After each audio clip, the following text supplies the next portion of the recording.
오늘 은혜 받으실 하나님의 말씀은 사도행전 4장 8절에서 12절 말씀입니다. 신약성경 192페이지입니다. 다 같이 합독하시겠습니다. 이에 베드로가 성령이 충만하여 이르되 백성의 관리들과 장로들아, 만일 병자에게 행한 착한 일에 대하여 이 사람이 어떻게 구원을 받았느냐고 오늘 우리에게 질문한다면 너희와 모든 이스라엘 백성들은 알라. 너희가 십자가에 못 박고 하나님이 죽은 자 가운데서 살리신 나사렛 예수 그리스도의 이름으로 이 사람이 건강하게 되어 너희 앞에 섰느니라. 이 예수는 너희 건축자들의 버린 돌로서 집 모퉁이의 머릿돌이 되었느니라. 다른 이로서는 구원을 받을 수 없나니 천하 사람 중에 구원을 받을 만한 다른 이름을 우리에게 주신 일이 없음이라 하였더라. 아멘. 오늘은 사도행전 4장 말씀을 가지고 유대 종교인들의 핍박에 대한 베드로의 설교 메시지, 이러한 제목으로 한번 말씀을 나누겠습니다. 이 지난번에 사도행전 3장에는 바로 베드로와 요한이 성전에 기도하러 갈 때 성령의 감동에 따라서 날 때부터 안진병이 된 사람을 일으킵니다. 은과 금은 내가 없지만 내게 있는 것을 내게 주노라. 나사렛 예수 이름으로 일어나 걸어라. 그리고 말로만 하지 않고 그의 손을 잡아서 일어 당겼더니 순간적으로 성령의 능력이 그에게 주입돼서 그가 자리에서 팍 차고 일어나 성전을 뛰며 예수님을 찬양하고 간증하는 놀라운 일들이 일어났습니다. 워낙 그 안진뱅이가 그 예루살렘 그 성전 주변에 아주 유명한 사람이었기 때문에 그 사람은 날 때부터 안진뱅이였는데 그 사람이 찬양하고 뛰고 하나님을 경배하는 모습을 보니까 온 도시에 소동이 일어난 겁니다. 이러한 놀라운 사건, 하나님의 기적이 일어날 때마다 항상 그런 사건을 통해서 구원받는 사람도 있지만 또 그것을 시기하고 질투하는 사람들이 있습니다. 바로 시기하고 질투하는 사람들이 누군가?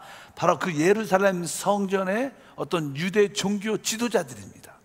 오늘 말씀은 그렇게 시작을 하죠. 4장 1절과 2절에 보니까 사도들이 백성에게 말할 때 제사장들과 성전 맡은 자와 사두개인들이 이르되 예수 안에 죽은 자의 부활이 있다고 백성을 가르치는 전함을 싫어하여, 이렇게 말씀합니다. 여기 보니까 나는 제사장들과 성전 맡은 자, 성전 맡은 자는 뜻은 자는 성전을 지키고 수비하는 자들을 말하죠. 그리고 사두개인들이 이르러, 특별히 사두개인들은요 유대 종교의 한 당파 중에 한 당파 중이지만 이 사람들은 부활도 믿지 않고 영도 믿지 않고 천사도 믿지 않는 그냥 아주 신학을 갖고 있는 거예요. 그러니까 막 현대 그들은 종교인이라고 말할 수 있지 않죠. 그들은 바로 현실의 모든 것을 집착하는, 우리가 알다시피 우리가 바리새인 하면 나름대로 율법을 지키고 금식하고 그들은 나름대로 부활도 믿고 천사도 믿어요. 근데 이 사두개인들은 현대 신학자들 그런 스타일의 사람입니다. 그러니까 특별히 그리스도 안에 있는 부활을 강력하게 증거하니까 그들은 부활을 믿지 않고 영도 믿지 않고 천사도 믿지 않기 때문에 그런 이야기를 들으니까 기분이 나쁘니까 어쩌든지 그런 복음을 전하지 못하도록 해야겠다, 그런 이야기가 쭉 기록되어 있죠. 3절과 4절에 그래서 그 복음을 증거하는 사도들을 붙잡아 버리는, 핍박하는 그런 일들이 기록되어 있습니다. 3절과 4절 다시 한번 읽어보니까 그들을 잡음에 날이 이미 저물었으므로 이튿날까지 가두었으나 말씀을 들은 사람 중에 믿는 자가 많으니 남자의 수가 약 5천이 되었더라. 여기 5천 명이라는 그런 숫자가 나오죠. 바로 오순절날 마가의 다락방에 성령의 역사가 크게 일어나고 성령의 말하심을 따라 다른 방언으로 말하고 나와서 베드로가 첫 번째 메시지를 강력하게 증거하고, 그러다 보니까 바로 3천 명이 회개하고 교회 생활로 들어오는 그런 이야기가 있는데, 오늘 말씀 보니까 안진병이 이러한 제기가 치유되고 회복된 이 간증을 통해서 5천 명이나 이상 된 사람들이 또 교회 안에 들어오는 놀란 역사가 나타났습니다. 그리고 나서 이제 밤 늦게 이게 잡았기 때문에 뭐 신문할 수도 없고, 그래서 그 다음날 이 유대 종교 지도자들이 다 모입니다. 그리고 이 문제를 어떻게 해결할 것인가. 왜? 그들은 알고 있었어요. 그들은 예수를 어떻게 해요? 로마 정부에 넘겨줬고 예수를 거부했고 결국 예수가 십자가에 못 박혀 죽었습니다. 근데 소문에는 예수가 부활했다는 이야기도 있고, 그런데 그런 그들을 예수를 추종하는 그런 사도들이라는 사람이 예루살렘에 올라와서 또 어떤 사건이, 바로 안진병을 일으키는 사건을 일으키니까 이 유대인 종교자들이 야, 이것을 어떻게 해결할까? 저 안진병이 일어난 것은 사실이고 이거는 부인할 수 없는 겁니다. 모든 백성들이 다 아는 사실이에요. 그렇다고 이것을 가만 놔둘 수 없고 방관할 수도 없고, 어쩌든지 이들이 다시는 한번 신문을 해서 예수 이름으로 이런 부활을 전하지 못하도록 우리가 아주 단단히 아주 억압을 해야겠다, 이런 의도를 갖고 회의를 했을 것입니다. 그리고 나서 그들을 붙잡아서 신문 같은 것을 합니다. 그러면서 말을 하죠. 너희가 무슨 권세와 누구 이름으로 이런 일을 했는가? 안진뱅이를 누구의 권세로 고쳤고 왜 바로 예수의 부활을 말하는가? 이렇게 말을 합니다. 그러니까 이 사도들이 다시 한번 이런 거에 굴하지 않고 아주 담대하게 다시 한번 그들을 향해서 말하는 그런 이야기가 기록되어 있습니다. 여기서 우리가 한 가지 또한 기억하는 것은 유대 종교, 이 유대 종교가 사실 참된 그리스도와 바로 그리스도의 제자들, 사도들을 핍박하는 모습을 봅니다. 그러니까 이 유대 종교가 선한 의도로 시작은 됐지만 결국 이 유대 종교가 마귀에게 손에 넘어가서 마귀의 도구로 쓰여지는 역사를 볼 수 있다는 거예요. 이 현 상황 가운데 참된 하나님을 믿고 복음을 증거하고 한나라를 이끌어온 사람이 누굽니까? 바로 사도들입니다. 근데 거기에 유대 종교가 같이 있었는데 유대 종교는 바로 참된 복음을 증거하는 이들을 대적하고 반대하고 결박하고 그들을 해하는 그런 사건을 통해서 볼 때, 야, 종교적인 사람들이 얼마나 무서운 것을 알아야 돼요. 그래서 정독 여러분에게, 여러분들은 우리는 종교인이 아니라 우리는 살아계신 그리스도를 섬기는 사람입니다. 그것을 분명히 알아야 합니다.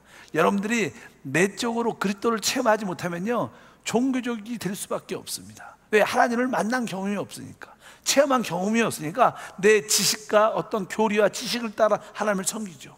그리고 자기의 교리와 지식이 다른 사람과 맞지 않냐면 그 다른 사람에 대해서 아주 분을 내고 아주 악하게 대하는, 다른 사람을 해하는 그런 종교의 기본적인 모습이 있다는 것을 아셔야 됩니다.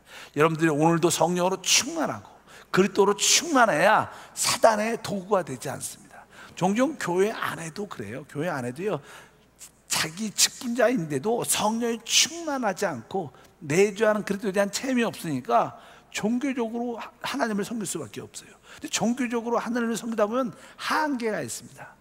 그 은혜가 없으니까 한계가 있죠. 자기 인격으로 섬기는 거예요. 자기의 인품으로 섬기다 보니까 사람의 인품이 끝이 있어요. 처음에는 온유하고 점잖게 참다가 나중에 꽉 차면 나중에 그것이 터져갖고 악한 행동을 하는 사람들이 우리 주변에 또 많죠. 어쩌든지 우리는 종교가 사단에게 쓰임받을 수 있다는 것을 분명히 깨닫고 우리는 그런 존재가 돼서 안 되는 것을 분명히 알아야 될 줄 믿습니다. 그래서 오늘 말씀에 바로 너희 이 공회에 있는 모든 사람들이 나에게 이 사람이 어떻게 치유받는 것을 나에게 질문한다면 바로 너희가 죽이고 하나님께서는 살리신 바로 나사렛 예수 그리스도의 이름으로 이 사람이 성하게 되고 치유받고 구원을 받았다. 내가 이 말을 너희에게 전한다. 강력하게 베드로가 설교하는 내용이 기록되어 있습니다. 그래서 다시 한번 8절에 보니까 이렇게 말씀하죠. 8절에 보니까 이에 베드로가 성령이 충만하여, 이런 말씀이 있어요. 그러니까 우리가 종종 외치지 않습니까? 성령이 충만하여. 그러니까 우리가 그냥 책 읽는 것처럼 이에 베드로가 성령이 충만하여 이렇게 읽으면 안 되고 어떻게 해야 돼요? 바로 베드로가 성령이 충만하여. 그래서 우리가 아침에 일어나 나는 성령이 충만하여 학교 가고 출근도 하고 사업도 하고 하나님을 예배하고 경배합니다. 바로 나는 성령이 충만하여. 그래서 제가 전에 그랬잖아요. 이 성경을 읽는데 그렇게 읽지 말고 이렇게 읽으라고. 바로 성령이 충만하여. 성령이 깨닫게 해주더라고. 이 성령이 충만한 게 이 글자로 써있지만 그의 실제의 모습이 무엇인가. 이런 표현이구나. 그럴 때 우리 영이 활짝 열리는 거예요. 한번 우리는 성령이 충만하여 예배합니다. 시작. 성령이 충만하여 예배합니다. 아마 베드로가 이렇게 성령이 충만하여 말을 합니다. 백성의 갈리들과 장로들아 이러면서 만일 이 병자가 착한 일로 인하여 치유받는 이런 사건이 일어난 것이 바로 누구 때문이야? 바로 너희가 핍박하고 바로 너희가 우습게 봤던 그 나사렛 예수 그리스도 이름으로 그가 치유받았다. 강력하게 말씀을 부끄러워하지 않고 전하는 모습. 우리 모두도 이러한 모습을 가져야 될 줄 믿습니다. 어차피 우리가 복음을 전할 때 반대와 핍박이 있으면요 우리의 내적인 성령이 능력을 주십니다. 그래서 여러분들이 복음을 전할 때 어떤 반대가 있을 때 굴하지 말고 더 담대하게 말할 때 여러분 안에 성령의 능력이 흘러나오는 거예요. 성령의 능력이 다시 한번 임한 거예요. 오순절 다락방에 베드로가 성령의 충만한 체험을 가지고 있는데 어떻게 다시 한번 성령 충만함이 다시 한번 임하는 거예요. 그래서 여러분들도 한 번으로 만족하지 말고 성령의 재충만을 받아서 영적으로 다시 한번 업그레이드되고 하나님과 가까워지고 하나 되는 그런 체험을 우리 모두가 가져야 될 줄 믿습니다. 그러면서 그는 아주 4장 11절에 놀라운 말씀을 성령이 충만하니까 하나님의 계시를 받고 성령이 말하는 그 말씀을 대언하죠. 그 말씀이 뭐냐면 11절 읽어보니까 이 예수는 너희의 건축자들의 버린 돌로서 집 모퉁이의 머릿돌이 되었느니라 이렇게 말씀합니다. 바로 이 베드로는 이 메시지를 증거할 때 바로 이 건축이라는 단어를 써요. 이 예수는 너희의 건축자들의 버린 돌로서 집 모퉁이의 머릿돌이 되었다 이렇게 말씀하면서 여기에 아주 중요한 바로 하나님의 건축에 대해서 하나님은요 이 땅에 하나님의 집을 짓기로 원하십니다. 근데 그 하나님의 집을 짓는 것이 성경의 주된 내용들인 것을 여러분들이 아셔야 됩니다. 그래서 이 하나님의 집을 짓는 가장 기초돌이 예수시라는 거예요. 그분이 모퉁이돌도 되시고 머릿돌도 되시고 우리는 그 작은 돌들이 돼서 그 기초돌 위에 다 서로 연결돼서 우리가 영적으로 지어지면 그곳에 하나님의 집, 하나님의 거처가 된다. 그래서 이 베드로는 예수님이 바로 하나님의 집을 짓는 기초돌과 모퉁이돌과 머릿돌임을 확실하게 깨달았고 그것이 되게 마음속에 되게 인상적이었어요. 아주 계시니까 그에게는 아주 놀랍게 깨달아진 것입니다. 그래서 그가 쓴 베드로 전서에 보면 그런 말을 다시 한번 반복을 합니다. 그가 베드로 전서를 쓸 때 그의 신앙에서 가장 기억나는 것은 하나님의 경륜은 바로 하나님의 집을 짓는 거구나. 하나님을 집을 줄 때 그 기초돌 가장 중요한 돌 머릿돌 그 모든 것을 대표하는 돌이 무엇인가 바로 예수 그리스도가 하나님의 집을 짓는 가장 기본적인 기초돌이 되는 거야. 모퉁이돌 머릿돌이 되는구나. 그것이 확실하게 머릿속에 심어졌기 때문에 뒤에 보니까 베드로전서 2장 4절부터 7절 읽어보니까 사람에게 버림받았으니 하나님께서 택하심을 입은 보배로운 산돌이신 예수께 나아가. 그러니까 여기 봐 예수님을 뭐라고 표현해요? 보배로운 살아있는 돌, 산돌이라고 말씀하면서 그 다음에 너희도 산돌같이 신령한 집으로 세워지고 예수 그리스도로 말미암아 하나님이 기뻐 받으실 신령한 제사를 드릴 거룩한 제사장이 될지니라. 성경에 기록되었을 때 보라 내가 택한 보배로운 모퉁이돌을 시온에 두노니 그를 믿는 자는 부끄러움을 당하지 아니하리라 하였으니 그러므로 믿는 너희에게 보배이나 믿지 않은 자들에게는 건축자의 버린 그 돌이 모퉁이의 머릿돌이 되고 여기에 이 말씀을 다시 한번 베드로가 고린도 전서에 기록하는 거예요. 그러니까 베드로의 그 사상, 신학적인 사상, 감동은요 다른 게 아니라 예수님이 하나님의 건축, 하나님의 집을 짓는 데 있어서 가장 중요한 모퉁이 머릿돌이 되신 분이구나. 바로 우리는 작은 돌이 돼서 살아있는 돌이 돼서 그 하나님의 집을 짓는 하나의 구성 요소를 확실히 베드로가 깨달았다는 거예요. 우리 모두도 이것을 깨달아야 될 줄 믿습니다. 저도 개인적으로 여러분에게 목회를 하잖아요. 사역을 하잖아요. 이 담임 목사 사역의 의도가 무엇인가? 바로 저는 개인적으로 여러분을 잘 살아있는 돌로 하나님의 집을 짓는 거예요. 예수님의 기초돌 그 밑에 여러분을 사이사이 집어넣어서 서로 연결되게 돼갖고 하나님의 집을 완성을 하게 되면 그곳에 하나님이 함께 하셔서 하나님과 연합되고 우리가 연합되고 바로 그곳이 하나님의 표현과 하나님이 나타난가 할 나라를 이끌어오는 놀라운 하나님의 집이 될 줄 믿습니다. 그러니까 우리의 모든 사역은 어디? 하나님의 집, 교회를 건축하는 데 있다. 그래서 신앙의 이 마지막 단계는요, 바로 우리가 하나님의 교회를 영적으로 짓는, 영적으로 건축하는, 거기에 우리가 영적으로 올인을 하는 거예요. 우리가 처음에는 개인적인 문제로 인하여 응답받고 치유받고 회복되고 직장도 얻고 애들도 잘 되고 이런 것으로 시작을 하지만 결국 우리 신앙의 마지막 목표가 뭐예요? 우리 모두가 영적으로 하나가 돼서 하나님이 집이 되는 거예요. 그럴 때 우리는 하나님의 풍성함을 누리게 될 줄 믿습니다. 그래서 여러분들이 살아있는 돌은 돌이지만 흩어져 있는 돌이 돼서 안 된다. 그냥 여러분끼리만 이렇게 쌓아놓은 돌이 돼서도 안 된다. 어떤 돌이 돼야 돼요? 건축된 돌이 돼요. 서로 연결된 돌. 그것이 교회고 하나님의 집이고 그것이 새 예루살렘인 줄 믿습니다.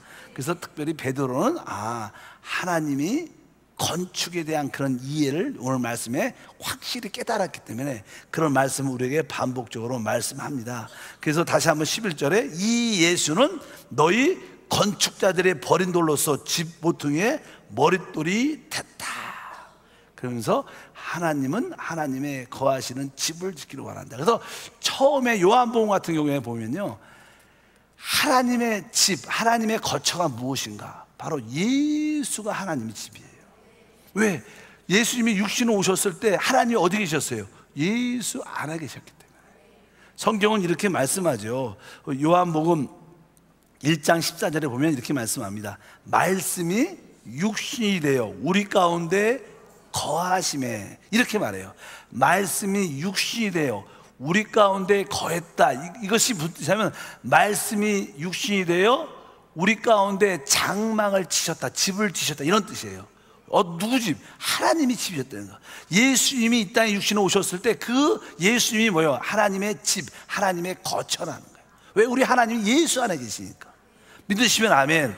여러분들이 그것을 분명히 깨달아야 될 줄 믿습니다. 그리고 나서 예수님은 이제 너희가 내 안에, 내가 너희 안에, 너희가 내 말을 지키면 나도 너희와 함께 거처를 가질 것이다, 이런 말씀을 반복적으로 하십니다. 우리가 요한복음 14장 23절에 보면 이런 말씀이 있습니다. 예수께서 대답해 이르시되 사람이 나를 사랑하면 내 말을 지키리니 내 아버지께서 그를 사랑할 것이요 우리가 그에게 가서 거처를 그와 함께 하리라. 뭐라고 했어요? 우리가 거처를 그와 함께 한다. 그러니까 결국 우리가 하나님을 사랑하고 하나님 말씀으로 충만해지면 바로 하나님이 우리를 하나님의 집으로 삼는다는 거예요.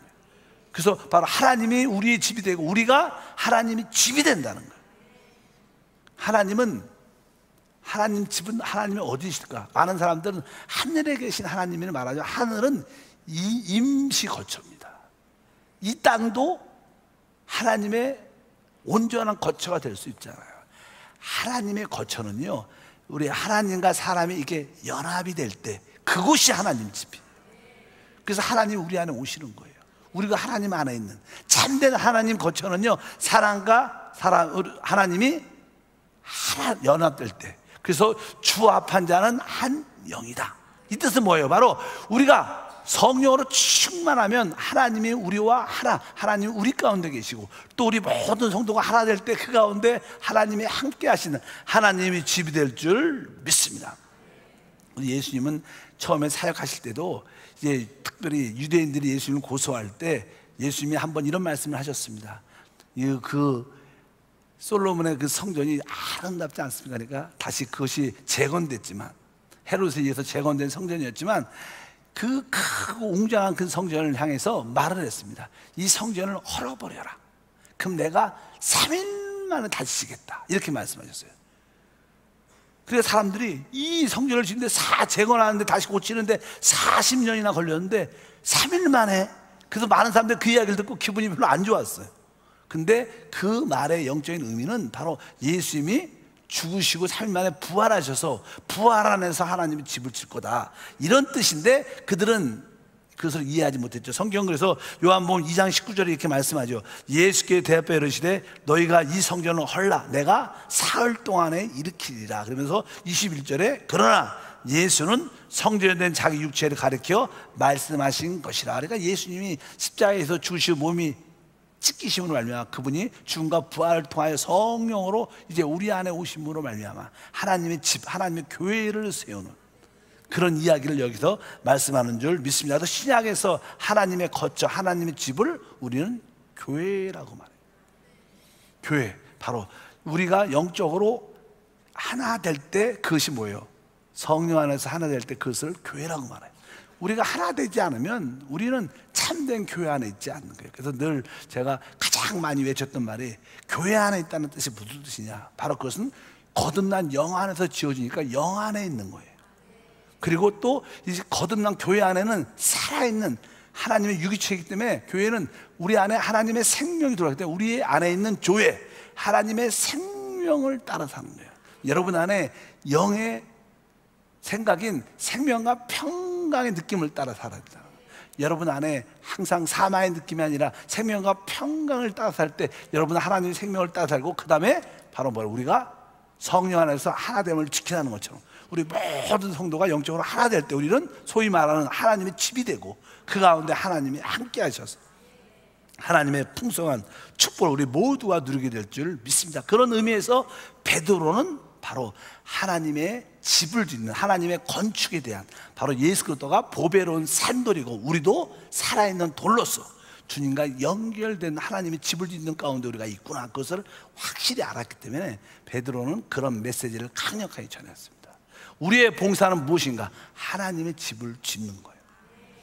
바로 하나님과 연합된 삶이 되기를 주면 축복합니다. 그러면서 4장 12절에 말씀합니다. 다 같이 읽으면 다른 이로서는 구원을 받을 수 없나니 천하 사람 중에 구원을 받을 만한 다른 이름을 우리에게 주신 일이 없음이라. 그러니까 오직 우리 하나님께서 우리에게 구원의 이름을 주셨는데 그 이름이 뭐예요? 오직 주 예수예요. 다른 이로는 구원받지 못하고 어떤 이름, 어떠한 유명한 사람들일지라도 구원의 이름이 될 수 없다. 오직 구원의 이름은 바로 주 예수밖에 없다. 그래서 우리가 순간순간 우리의 구원이신 주 예수를 순간순간 불러야 된다. 항상 기뻐하라, 쉬지 말고 기도하라, 범사에 감사하라. 근데 항상 쉬지 말고 어떻게 기도할 수 있습니까? 바로 여러분들이 순간순간 영 안에서 주 예수, 주 예수, 일하면서 주 예수, 공부하면서 주 예수, 여러분들이 찬양하면서도 주 예수, 워십을 하면서 율동하면서도 주 예수, 음식을 하면서도 주 예수, 버스 타고 가면서도 주 예수, 자면서도 주 예수. 여러분들이 계속 주 예수를 부르면 여러분들은 쉬지 말고 기도하게 되고요. 얼마나 기도가 쉬운지. 특별히 간구란 단어가 이제 기도, 간구라는 것은 그냥 어떤 특별한 문제가 생겼을 때 하나님 믿음을 주시고 이 문제를 해결해 달라고 간구를 하지만 일반적으로 자연스럽게 여러분들이 주 예수를 부르는 게 최고의 기도다, 이렇게 말씀을 드릴 수 있습니다. 왜? 그분의 이름만이 우리에게 구원을 주시는 이름이다. 그래서 여러분들이 항상 만나는 모든 자들에게 주 예수로 인사하시길 바랍니다. 옆 사람과 한번 인사할까요? 주 예수, 이렇게. 예수. 한 두 번쯤 하고 안 따라하면 뭐라요? 따라하세요. 그래서 주 예수, 주 예수, 이렇게 사도는 그리스도의 복음을 강력하게 증거할 때 그 아까 유대 지도자들, 종교인들의 핍박과 반대가 있어요. 항상 우리의 복음이 증거될 때는요 반대자들과 핍박자가 있습니다. 그런데 우리는 그런 반대와 핍박을 두려워하지 말도록 하나님께 어떻게 기도해야 됩니다. 하나님, 이러한 위협함에 우리가 굴하지 않고 우리가 더욱 깨어 기도하게 도와주시고 더 하나님 말씀을 강력하게 전하게 도와주시옵소서. 우리가 기도할 때마다 손을 내며 안수할 때마다 치유되게 하시고 귀신이 떠나게 하시고 기적과 표성을 나타내서 예수가 하나님을 다 알게 도와주시옵소서. 이렇게 우리가 어떠한 반대와 위협에도 굴하지 않고 여러분들이 복음을 전하기를 주님을 축복합니다. 종종 우리가 전도하러 요즘에는 아파트 문도 안 열어주고 경비 아저씨들이 아주 좀 쌀벌해서 자꾸 핍박과 반대하지만 그래도 굴하지 말고 경비 아저씨도 구원 받으셔야 됩니다. 막 뭐라 그러면 저는 경비 아저씨를 사랑합니다. 약올리트로 하면 안 돼. 진짜로 사랑하는 마음으로 이렇게 잘 하시면 그분들이 자기 직분상 우리에게 이렇게 관리를 하겠지만 또 언젠가 마음속에 야, 저분 한세교회 성도는 진짜 성도 같아, 이런 마음의 감동이 있을 것을 믿으시고 그런 반대와 유협에 굴하지 말고 끝까지 여러분들이 천국을 전하는 여러분들이길 바랍니다. 그래서 우리 기도하는 모습을 보니까 29절부터 31절 다 같이 한번 읽어보니까 주여 이제도 그들의 유협함을 굽어 보시옵고 또 종들로 하여금 담대히 하나님 말씀을 전하게 하여 주옵시며 손을 내밀어 병을 낫게 하옵시며 표적과 기사가 거룩한 종 예수 이름으로 이루어지게 하옵소서 하더라. 빌기를 다음에 모인 곳이 진동하더니 무리가 다 성령에 충만하여 담대히 하나님 말씀을 전하니라. 여기 보니까 또 나와요. 어떻게 됐어요? 성령이 충만하여. 특별히 성령 충만할 때는요, 복음을 전할 때, 특별히 복음에 대한 반대가 있을 때 성령 충만함이 강력하게 나타나요. 그냥 개인적으로 이렇게 앉아서 기도를 막 하나님 나에게 성령 충만을 달라고 이렇게 기도하는 것도 좋지만 여러분들이 현장에 나가서 복음을 증거할 때 반대할 때마다 하나님이 힘을 주시고 은혜를 주시고 이길 수 있도록 도와주시옵소서. 그러면 성령이 강력하게 역사해서 성령의 충만함을 다시 한번 체험하는 그런 역사가 함께 할 줄 믿습니다. 그래서 여기 보니까 또 무리가 다 성령에 충만하여 하나님 말씀을 전한다. 여기 보니까 모인 곳이 진동하더니. 사실 성령이 임하는 곳에는 역동적인 역사가 나타나있습니다. 뭐 꼭 지진이 난다는 그런 의미는 아니지만 흔들리고 역동적인 역사가 우리 가운데 나타난다. 그런 은혜가 있기를 바라겠습니다. 그러면서 어떻게? 바로 교회가 다시, 교회 생활이 다시 한번 잘 정착되고 심어지는 역사가 있어요. 항상 이러한 기적과 표적이 나타나는 이유는 합당한 교회 생활이 시작되도록, 확장되도록 하나님의 역사하심을 믿습니다. 그래서 교회 생활에 대한 그런 말씀이 다시 한번 기록되어 있죠. 32절에 보니까 믿는 무리가 한 마음과 한 뜻이 되어 모든 물건을 서로 통용하고 자기 재물을 조금이라도 자기 것이라 하는 이가 하나도 없다. 그러니까 역동적인 구원을 받다 보니까 특별히 성령 충만을 받고 모든 물건을 서로 내놓고 통용하는 그런 서로 공동으로 사용하는 그런 모습은 지난번도 말씀드렸지만 이런 어떠한 실행은 별로 이렇게 초대교회와 특별한 부흥일 때는 일시적인 이러한 실행이 좀 있었어요. 그런데 이것이 지속되긴 쉽지 않습니다. 지속되기. 그런데 여기서 우리가 알아야 될 것은 이러한 실행들은 우리가 모든 재산을 우리 것을 다 내놓고 같이 공동 생활해야 된다 이런 뜻이 아니라 인간사회에서 가장 어려운 것 중에 하나는요, 탐욕과 욕심을 이기는 거예요. 바로 이것은 뭐예요? 우리가 우리의 욕심을 이미 이길 수 있는 자가 됐다는 거예요. 그런 하나의 표적인 줄 믿습니다. 여러분들도 성령이 충만하면 물질에 대한 욕심을 이기고 하나님 나라와 복음을 위해 사람의 영혼을 위해서 하나님께 드릴 수 있는 건 일꾼이 된다는 거예요. 아직까지 성령 충만하지 못한 사람들은 아직까지 거기에 자유하지 못하죠. 뭐 이렇게 목숨이 자기의 생명인데 그것을 내놓기 쉽지 않죠. 그러나 여러분들이 제대로 성령이 충만하면 내 안에 있는 모든 이기심과 탐욕을 이기는 역동적인 구원이 생활 속에 나타난다는 거예요. 여러분이 2단계까지 올라오길 축복합니다. 그래서 기쁨으로 선교에도 동참하고 한 2년에 한 번씩 꼭 한번 선교지도 한번 가보고, 여러분 선교지를 가는 것 때 우리가 뭐 비행기 값도 내고 선교비도 내잖아요. 이것이 다 하나님께 뭐예요? 심는 거예요. 선교비를 드리는 거예요. 믿으시면 아멘. 여러분들이 그래서 꼭 2년에 한 번씩은 한 번쯤 가족과 함께 한번 다녀오는 그런 마음을 가지셔요. 저 경제적으로 여유가 없어도 내가 1년 동안 적금 들어도 한번 가보겠다 이런 마음을 갖고 한 달, 두 달 심으면 하나님이 이모저모로 채워주셔서 1년 되기 전에 6개월 되면 다 채워질 줄 믿습니다. 예, 믿음이 있어서 해보시면 하나님 심은 대로 갚아주셔요. 하나님 우리의 중심을 원하셔요. 아, 우리 자녀들이 나를 신뢰하구나, 나를 믿고 이렇게 행하는구나. 그럼 하나님이 당연하게 그 위에 은혜와 복을 더하실 줄 믿습니다. 바로 이 교회에 놀라운 그런 모습들이 나타나게 됩니다. 그러니까 그 중에 몇몇 사람들이 자기의 많은 재물들을 또 자기가 가지고 있는 어떤 소유한 밭들을 팔아서 그 사도 앞에 두면서 그 선교할 수 있는 놀라운 길들이 열리는 놀라운 역사가 함께 할 줄 믿습니다. 그래서 특별히 여기에 대한 아주 성령 충만 교회 생활의 적극적인 어떤 모습으로 한 모습을 보여주는데 그게 36절과 37절 말씀인데, 구보로에서 난 레족 사람이 있으니 이름은 요셉이라. 사도들이 일컬어 바나바라, 번역하면 위로의 아들이라 하니 그가 밭이 있음에 팔아 그 값을 가지고 사도들의 발 앞에 두니라. 이렇게 자기의 그 역동적인 구원에 대한 헌신의 모습을 하나님께 드려지는, 복음과 하나님 교회와 확장을 위해서 하나님께 드려지는 그런 적극적인 모습을 보여주는 거예요. 근데 우리가 그냥 뭐 5장에 보면 거기 아나니아와의 삽바라 이야기가 나오면서 그들도 성령의 감동을 받아서, 야, 저 바나바가 저렇게 하나님께 인정을 받네, 사도들에게 인정을 받네, 그러면서 어떤 야망에 대한, 나도 남들한테 인정받고 싶고 사람한테 인정받고 내가 신앙이 좋다 이런 것을 보여주고 싶은 마음으로 결단을 했지만 결국 그것을 온전히 드리지 못하고 결국 죽는 그런 사건이 있어요. 어차피 교회 안에는 이게 적극적인 모습도 있지만 또 사단에 의해서 속임을 당하는 소극적인 요소도 항상 있다는 거예요. 많은 사람들이 교회의 모든 일들이 다 잘 돼야 된다고 생각을 많이 합니다. 근데 교회 일은 성령의 역사도 있지만 교회 외부에 많은 사람들이 또 사단의 역사에서 안 좋은 일도 있다는 것을 분명히 알고, 왜 교회가 이렇지? 왜 교회가 이렇지? 이렇게 불평과 원망보다는 영적으로 여러분들이 교회의 상황을 이해하셔야 돼요. 우리는 다 부족한 사람들 모였기 때문에, 또 우리가 하나 되기가 쉽지 않기 때문에 우리에게 소극적인 일도 많이 있다는 거예요. 그런 거에 시험이 들으면 안 된다는 거예요. 종교 성도들이 교회가 어떻게 그럴 수 있는가, 시험 들어갖고 안 와요.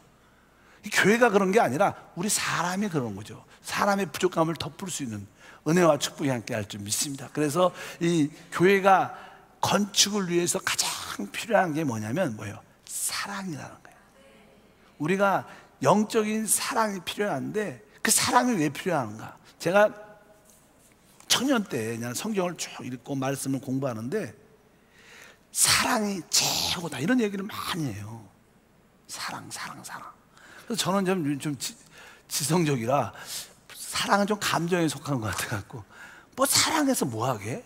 그냥 이런 생각을 많이 했어요. 왜 사랑이 필요할까? 뭐 그 사랑을 할까? 이런 생각을 많이 해봤어요. 그런데 어느 순간에 하나님께서 제 마음속에 하나님의 경륜은 하나님의 집, 하나님의 교회, 하나님이 거하는 집을 짓는 거예요. 근데 그 집을 짓는 게 하나님이 사람으로 그 집을 짓는 거예요. 사람이 모든 사람들과 영적으로 하나가 되는 건데, 내가 다른 사람과 하나가 되려면 우리는 서로 늘 이렇게 상처를 주고 상처를 받고 그러면 어떻게 하나 되기가 어려워요. 그래서 이 하나님의 집을 짓는데 최고 요소가 뭐예요? 사랑이라는 거예요.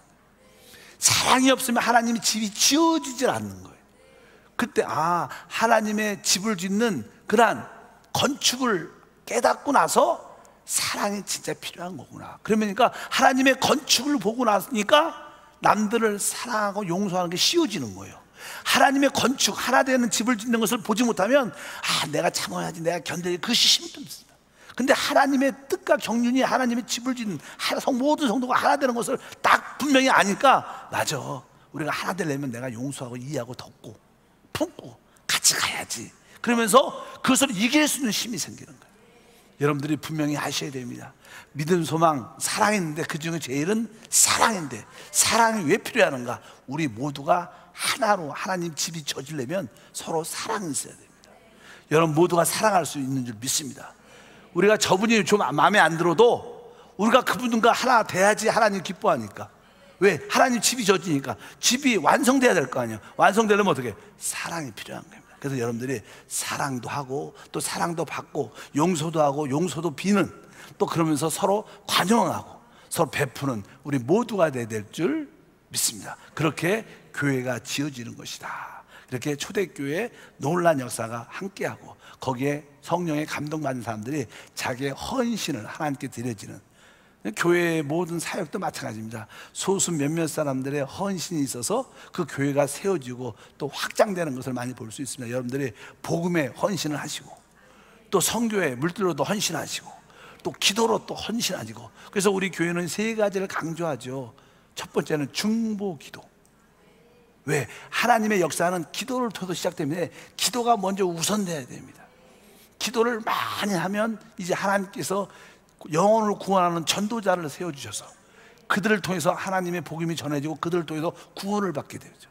또 우리가 사람들 구원을 받을 뿐만 아니라 우리가 어떻게, 결국 교회는 또 교회를 세워야 됩니다. 영적인 재생산을 해야 되는 거예요. 그래서 우리는 지역에도 또 선교지에도 하나님 교회를 세우려면 거기에 가는 사람이 있어야 되고 또 거기에 물질도 필요하니까 믿음의 기업가들이 생겨야 되는 거예요. 그래서 여러분들은 여러분의 직장과 여러분 사업장을 하나님의 기업으로, 하나님의 사업장으로 여러분들이 믿으시고, 복도에 가면 믿음의 기업부가 있어요. 그 100명을 채워야 되는데 반도 안 찼어. 왜? 중보기도는 잘 쓰는데, 전도도 잘 쓰는데 왜 믿음의 기업을 잘 안 쓰더라. 다시 한번 여러분들 성령의 감동을 받고, 아, 하나님, 내가 다니는 기업이, 이 직장이 하나님의 기업입니다. 내가 하는 이 사업이 하나님의 사업장입니다. 그리고 여러분들도 성령의 감동된 그런 꿈과 비전을 가지고 거기 기록되고, 하나님, 내가 믿음의 기업가로 승리하게 도와주옵소서. 이렇게 기도한다면 하나님께서 우리에게 놀라운 축복과 은혜를 더할 줄 믿습니다. 그런 것을 부끄러워하지 말고, 그것이 뭐예요? 헌신이죠. 아까 바나바가 밭이 있었는데 그것을 팔아 그 교회 사도를 위해 뒀다는 그 말씀처럼, 그런 헌신자들을 통해서 교회가 확장되고 세워지는 것이다. 하나님의 경륜이 무엇이냐? 그리스도의 복음을 통해서 이 땅에 하나님 나라를 이끌어오는 것입니다. 하나님 나라를 이끌어오려면 우리는 어떻게? 교회가 돼야 되고, 이 교회가 또 지역적으로 또 한두 개 더 세워져야 되고, 또 선교지도 교회들이 세워져야 돼요. 그것을 위해서 우리가 영적으로, 기도로, 물질로, 또 사랑으로 헌신해야 됩니다. 이것은 여러분의 삶 속에 영원히 하나님께 기억될 것이고, 바로 그것이 그 나라와 그 일을 구하는 것이고, 이 땅에 사는 동안에 하나님 모든 것을 도와줄 줄 믿습니다. 우리 한세교회가 초대교회, 이러한 성령의 역사가 있기를 기도하겠습니다. 하나님 아버지, 감사합니다. 다시 한번 오늘 사도행전 4장을 통해서 어떤 상황 가운데도 굴하지 않는 복음 전파의 모습을 배웁니다. 또 한편적으로 하나님의 뜻과 목적이 하나님의 거처, 하나님의 집, 하나님의 교회를 짓는 목적을 갖고 있는 것을 깨닫게 도와주시고, 바로 하나님의 집을 짓는 가장 기초돌, 모퉁이돌, 머릿돌이 바로 우리 주 예수님이고, 우리들도 거기에 산돌이 되어 우리 모두가 서로 연결되어 하나님의 집이 되는 줄 믿습니다. 그럴 때마다 우리가 하나님 영광과 축복을 체험하는 것을 깨닫게 도와주시고, 우리 모두가 하나님의 집으로 세워지도록 축복해 주시옵소서. 주 예수 이름으로 기도함나이다. 아멘.